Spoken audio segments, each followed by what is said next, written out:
دا ابو ذر رضی اللہ تعالی عنہ داغی خبر اور رہی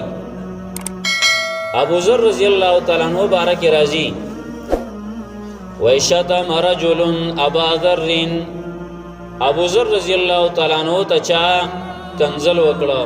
یو سړی رانه وته دیناسو او سړی ورته کنزل شروع کړه بد ردی شروع کړي نو ابو ذر رضی اللہ تعالی عنہ ورته وای ویا هذا لا تغرق في شتمنا اے سړیا په خپل کنزلو کې دومره مور ډوبېګا په خپل بد ردو کې دومره مور ډوبېګا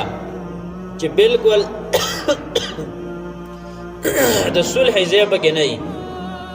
ودع للصلح موضعا د صلح د پاره ځای پکې پرېږدوه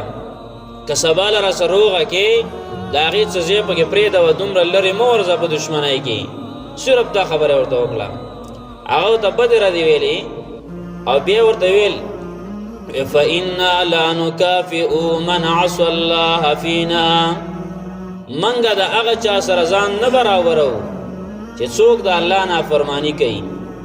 زمونږ په باره کې د الله نافرمانی کوي زه د هغه سره ځان نه برابروم ته خو د الله نافرمانی کوي نو زه تاسو ځان برابر کم زه تا ته نه کوم بدره دې ته نه ویمه دا دویمه واقع شو دویمه نمونه شوه چې د صحابو په دې باندې څنګه بهترین عمل